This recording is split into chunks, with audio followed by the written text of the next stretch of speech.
हाय, मैं डॉक्टर विश्वरूप चौधरी और ये वीडियो स्पेशली दैनिक भास्कर समूह के लिए है। उनके कुछ सवाल हैं और मेरे जवाब। पहला सवाल, ये सारे सवाल ब्लड प्रेशर से जुड़े हुए सवाल है। पहला सवाल है, आप डायबिटीज़ को बीमारी नहीं मानते, क्या बीपी के साथ भी ऐसा ही है? एग्जैक्टली ऐसा ही है। मैं आपको एग्जाम्पल से एक्सप्लेन करता हूँ, 1 मिनट लगेगा समझने में आपको। एक पेशेंट जैसे ही वो डॉक्टर के ऑफिस में जाता है, जैसे वो डॉक्टर को देखता है, उसका ब्लड प्रेशर बढ़ना शुरू हो जाता है। जितना बूढ़ा डॉक्टर उतना ज़्यादा ब्लड प्रेशर, जितनी सारी डिग्रियां उतनी ज़्यादा ब्लड प्रेशर और बढ़ जाती है। जितना बड़ा हॉस्पिटल, जितना महंगा हॉस्पिटल, मानो कि ब्लड प्रेशर और बढ़ जाता है। तो वो जो ब्लड प्रेशर है वो उस पेशेंट का अपना एक्सेस ब्लड प्रेशर नहीं है, that is because of the doctor itself. और जैसे ही वो हॉस्पिटल से बाहर निकलता है, ब्लड प्रेशर दोबारा नॉर्मलाइज हो जाता है। इसे कहते हैं मेडिकल भाषा में वाइट कोट सिंड्रोम। और ये देखा कि 80% पेशेंट्स जो प्रेजेंटली दवा ले रहे हैं, उनका जो बढ़ा हुआ ब्लड प्रेशर होता है वो दरअसल वाइट कोट सिंड्रोम का शिकार है, ना कि इन रियलिटी वो ब्लड प्रेशर के पेशेंट्स हैं।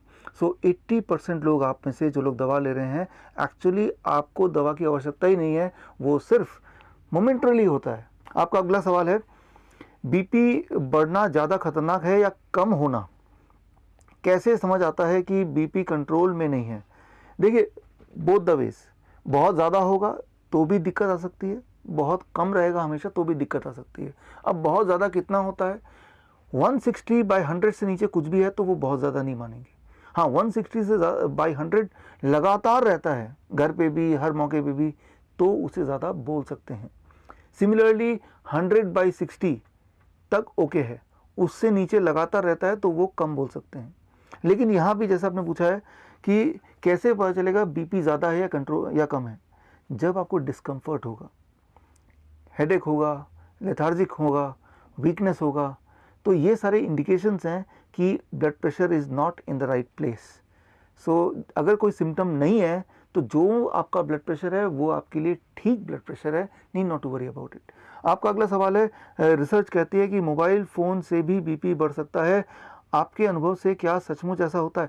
डायरेक्टली ऐसा नहीं होगा, एक दिन में ऐसा नहीं होगा। इनडायरेक्टली लॉन्ग रन में मोबाइल यूज़र्स के बॉडी में ट्यूमरस ग्रोथ होने के चांसेस बढ़ जाते हैं, और जब जब ट्यूमर बढ़ते आएंगे, आपके बॉडी में ज़्यादा होंगे, तो उससे इनडायरेक्टली ब्लड प्रेशर भी बढ़ेगा।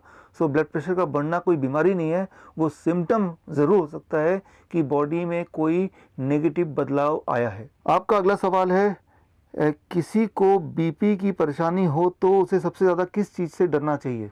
2 चीज़ों से। पहला सॉल्ट, वाइट सॉल्ट, और दूसरा तेल। ये 2 हैं आपके सबसे बड़े दुश्मन। ये दोनों चीज़ आप कम कीजिए, छोड़ दीजिए। बीपी अगर है भी, पहली बात तो मैंने आपको बताया, 160/100 लगातार रहना, हर सेटिंग में रहना, उसे आप बीपी मानेंगे। आपका अगला क्वेश्चन है, गुस्से में बीपी बढ़ना एक मुहावरा या व्यंग्य की तरह लिया जाता है, क्या गुस्से लोग बीपी का ज़्यादा शिकार होते हैं? देखिए, गुस्से में, आंसर इज यस। गुस्से में रहेंगे तो आप का बीपी उससे बढ़ता है। एक्चुअली गुस्से में रहने से, जब हम गुस्से में होते हैं तो बॉडी स्ट्रेस हार्मोन प्रोड्यूस करता है। स्ट्रेस हार्मोन जो है वो हमारी बॉडी को प्रिपेयर करता है इमरजेंसी सिचुएशन को हैंडल करने के लिए। लेकिन अगर हम लगातार गुस्से में रहेंगे तो स्ट्रेस हार्मोन की मात्रा इतनी बढ़ जाएगी, एंड स्ट्रेस हार्मोन जब ज़्यादा होगा, that may lead to high blood pressure. So ये सही बात है, गुस्सा contributes to high blood pressure and that may contribute to heart attack, brain stroke etcetera. आपका अगला सवाल है, ज़्यादातर माना जाता है कि 120/80 बीपी हो तो आप सेहतमंद हैं, लेकिन कुछ एक्सपर्ट 160/100 को भी सही मानते हैं। इतना अंतर क्यों और स्टैंडर्ड वैल्यू क्या है? देखिए, 1993 से पहले जेएनसी, जॉइंट नेशनल कमेटी की जो रिपोर्ट थी 1993 तक, वो था 160/100। यानी कि किसी भी इंसान का ब्लड प्रेशर 160/100 से ऊपर होगा तभी उन्हें दवा दिया जाता था।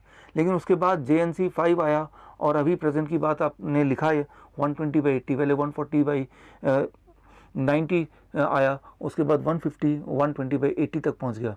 सो धीरे धीरे ये वैल्यू कम होती जा रही, कम होती जा रही है। ये कोई अचंभे की बात नहीं होगी कि इस साल के अंत तक आप देखेंगे कि स्टैंडर्ड 120/80 से कम होकर 115/75 ही रह गया।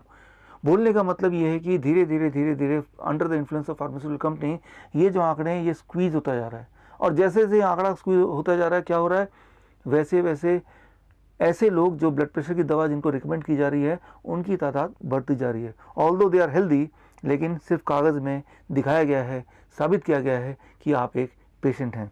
सो एक्चुअल वैल्यू जो है जिसको आप रेफरेंस मान सकते हैं वो है 160/100। अच्छा, ये आप मेरी बात मत मानिए, इसके लिए आप रेफ़र कीजिए कॉकरेन डेटाबेस 2018। कॉकरेन डेटाबेस 2018 की रिपोर्ट ये कहती है अगर किसी का ब्लड प्रेशर 160/100 से नीचे ऑलरेडी है तो उसे दवाई देने से कोई फ़ायदा नहीं है। दवा देके ब्लड प्रेशर को और घटाने से फ़ायदा की जगह नुकसान है। हाँ, अगर पेशेंट का या किसी भी इंसान का ब्लड प्रेशर 160/100 से ऊपर है और लगातार है, तभी वो असली हकदार है दवाओं का या लाइफस्टाइल को चेंज करने का। सो 160/100 is the authentic point of reference, और ये साबित किया है कॉकरेन कोलैबोरेशन 2018 की रिपोर्ट में भी। आपका अगला सवाल है, डायबिटीज़ कंट्रोल की तरह क्या खाने पीने की आदतों का कोई फार्मूला है जिससे हर कोई अपना बीपी कंट्रोल कर सके? फार्मूला है, बहुत ही आसान। पहली चीज़, क्या नहीं लेना है। याद रखिए, कोई भी चीज़ जो एनिमल से आती है, जानवरों से आती है, उसे परहेज, उसको नहीं लेना है। जैसे डेयरी प्रोडक्ट है, एनिमल फूड है, चिकन, मटन, फिश, अंडा, ये सब चीज़ नहीं लेना, पहली चीज़। दूसरा, नमक और तेल, मैंने पहले ही बताया। एक्चुअली नमक क्या करता है, नमक आपके बॉडी में पानी को स्टोर कर देता है, और जितना ज़्यादा पानी स्टोर होगा उतना ब्लड प्रेशर बढ़ेगा। तो इन चीज़ों को हटाना है। दो चीज़ ज़िंदगी से हटानी है और दो चीज़ जोड़नी है। वो क्या जोड़नी है? बहुत ही सिंपल बात है। पूरे दिन भर में आपको ये देखना है कि आपके पूरे डाइट का कम से कम 50% पार्ट फ्रूट्स एंड वेजिटेबल हो, फ्रूट्स एंड रॉ वेजिटेबल। मानो पूरे दिन भर में आप 2 kg खाना खाते हैं तो क्यों ना 1 kg सिर्फ फल और सब्जी हो, कच्ची सब्जी, सलाद जिसे कहते हैं, राइट। अगर ये कर लें तो आपका ब्लड प्रेशर अगर 160/100 से ऊपर रहता है तो वो रह नहीं सकता। It will take only 3 days, 72 hours to get back to the normal blood pressure without medication. यहाँ अगला क्वेश्चन है, हम भारतीय नमक भी खूब खाते हैं और चर्बी पर भी कंट्रोल नहीं करते, ऐसे में बीपी कब और कितना खतरनाक बन जाता है? ऐसे में बीपी बहुत खतरनाक बन जाता है। एक्चुअली क्या होता है, जैसे मैंने बताया, नमक पानी को रिटेन करता है और आपका बॉडी फूलता जाता है, that is a excess water retention. और एक्सेस वाटर से सूजन होने लगती है, किडनी फेल होने लगता है, हार्ट ठीक से काम नहीं करता है, आपके बॉडी के हर ऑर्गन पर बहुत ही बुरा प्रभाव पड़ता है। आप एक्सपेरिमेंट करके देखिए, 3 दिन के लिए आप नमक छोड़ दीजिए, आप देखेंगे आपका वेट भी करीब 3 kg या 1.5 से 3 kg आपका वेट घट जाएगा।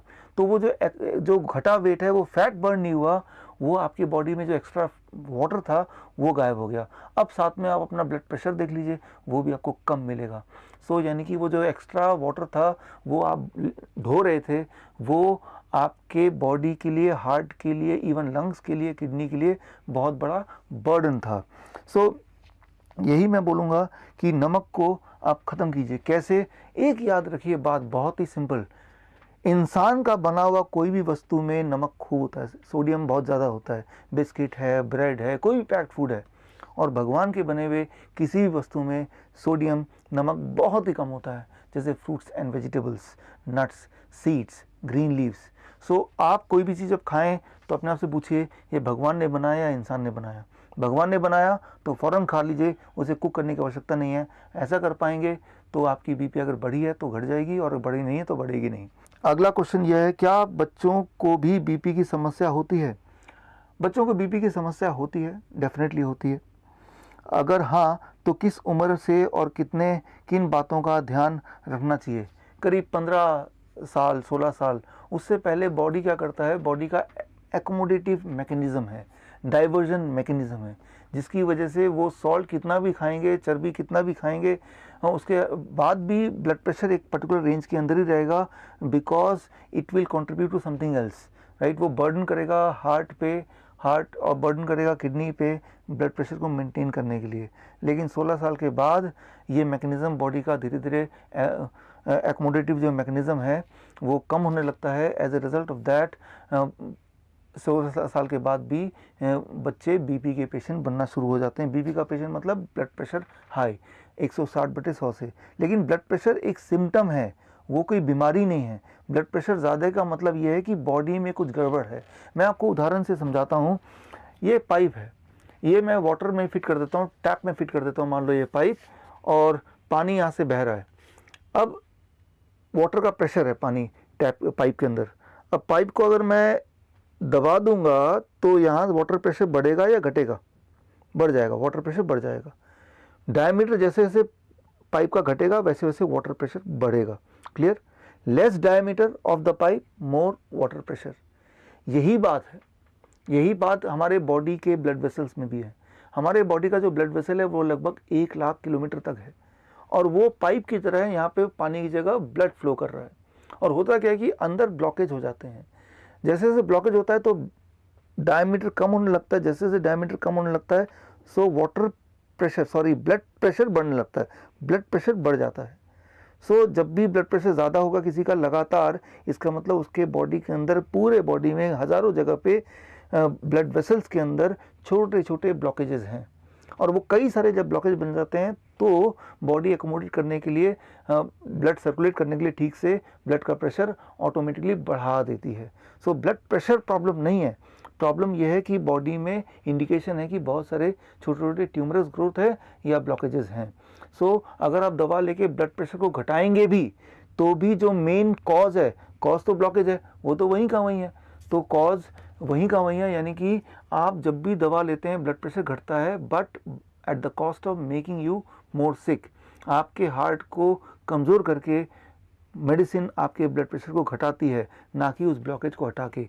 लेकिन अगर आप अपने 50% डाइट भी फ्रूट्स एंड वेजिटेबल का कर देंगे, कच्ची सब्जी और फल का कर देंगे 50% डाइट, तो धीरे धीरे ब्लॉकेज कम हो जाएगा। करीब 1 महीने से 3 महीने में कैसे पता चलेगा ब्लॉकेज कम हो गया? बड़ा सिंपल, आपका ब्लड प्रेशर नीचे आने लगेगा, आपकी एनर्जी लेवल बढ़ने लगेगी, आपका एक्सेस वाटर रिटेंशन कम होने लगेगा, आपके बॉडी में जो सूजन रहता होगा तो वो गायब हो जाएगा। ये सारे इंडिकेशन है। अगर आप सीढ़ियों में चढ़ेंगे तो किसी को एंजाइना था तो एंजाइना नहीं रहेगा, तो ये सारे इंडिकेशन है। अब अगला आखिरी सवाल आपका है, 10वां सवाल। आप बीपी की दवा कंपनियों और बाजार का फैलाया हुआ डर कहते हैं, ऐसा क्यों? देखिए, ब्लड प्रेशर की जो दवा है, जैसे ही आप लेंगे तो सबसे पहली बात, ब्लड प्रेशर की दवा पे 2 साल तक रहेंगे तो आपका ब्लड शुगर भी बढ़ने लगेगा, कोलेस्ट्रॉल भी अनयूजुअली बढ़ने लगेगा, राइट। तो मतलब एक दवा से 2 और दवाइयाँ आपको अल्टीमेटली लेनी पड़ेंगी। 73% पेशेंट जो ब्लड प्रेशर की दवा लेते हैं वो ब्लड शुगर की दवा भी लेते हैं, कोलेस्ट्रॉल की दवा भी लेते हैं। सो अगर आप जॉइंट नेशनल कमेटी 4 को देखेंगे, उसके सारे मेंबर्स को देखेंगे, उसमें से 70% ऐसे मेंबर हैं जो किसी न किसी बड़े फार्मास्यूटिकल कंपनीज़ के एजेंट या डायरेक्टर या किसी न किसी प्रेसिडेंट, वाइस प्रेसिडेंट या शेयर होल्डर हैं। सो वो लिस्ट आप खुद भी देख सकते हैं, JNC, joint national committee 4, right. So तो मैं ये बोलना चाह रहा हूँ, ये जो कमेटी बनती है, जो ये डिसाइड करती है, अमेरिकन हार्ट एसोसिएशन की कमेटी या जॉइंट नेशनल कमीशन की कमेटी, कि कितना ब्लड प्रेशर होना चाहिए, उस कमेटी में 70% लोग ऐसे हैं जो किसी न किसी कंपनी से, फार्मास्यूटिकल कंपनी से जुड़े हुए हैं। सो उनके इसीलिए जो आउटकम आता है वो 120, पहले 160/100 था, फिर 140 हो गया, फिर 120/80 है, अब बात चल रही, हो सकता है कि इससे भी कम हो जाए। जबकि एक इंडिपेंडेंट एजेंसी जैसे कॉकरेन कोलैबोरेशन मैंने बोला था, उनका पिछले साल का भी रिपोर्ट ये कहता है कि 160/100 से नीचे हो तो वो नॉर्मल है। ज़रा सोचिए, एक तरफ कॉकरेन कोलैबोरेशन 160 अभी भी बोल रहा है, और एक तरफ अमेरिकन हार्ट एसोसिएशन या JNC जैसे लोग इसको लगातार घटाते जा रहे हैं, राइट। तो कहीं ना कहीं तो घोटाला है ही। और आप ये पाएंगे जैसे ही आप दवा शुरू कर देंगे, दवा शुरू करने के बाद ब्लड प्रेशर तो कम दिखेगा, लेकिन आपके हेल्थ प्रॉब्लम साथ में जुड़ते चले जाएंगे। क्योंकि याद रखिए, ब्लड प्रेशर अपने आप में कोई बीमारी नहीं है, ब्लड प्रेशर तो इंडिकेशन है कि कोई बीमारी आपके बॉडी में है, कोई ब्लॉकेज या ट्यूमर है जिसकी वजह से बॉडी ने अपनी ब्लड प्रेशर को बढ़ा दिया है। तो एक बीच का रास्ता ये कर सकते हैं, अगर आपको ब्लड प्रेशर घटाना ही है, अपने डाइट का 50% आप फ्रूट्स एंड वेजिटेबल कर दीजिए, और animal food and PAT food को छोड़ दीजिए। बस यही आपकी दवा है, उसी से आपका ब्लड प्रेशर मेंटेन हो जाएगा, और अगर बॉडी में कोई ब्लॉकेज वगैरह है वो भी चला जाएगा। सो ये आप अपना सकते हैं, जिसमें कोई नुकसान नहीं है। लेकिन एक बात है, अगर इसको अपनाया तो ब्लड प्रेशर एकदम से गिरेगा, तो ब्लड प्रेशर की मेडिसिन आप पक्का ही छोड़ दीजिए, नहीं तो हाइपरटेंशन की जगह हाइपोटेंशन हो जाएगा, वो और ख़तरनाक बीमारी है। सो मेरी ये सलाह है कि आप इस डाइट पे आइए, ब्लड प्रेशर ड्रॉप करने लगेगा पहले 2-3 दिन के अंदर, तो दवा को आप एकदम छोड़ दीजिए, नहीं तो और खतरनाक हो जाएगा। With this I conclude the answer to all this questions. All the best, this doctor Biswaroop Roy Chowdhury. धन्यवाद।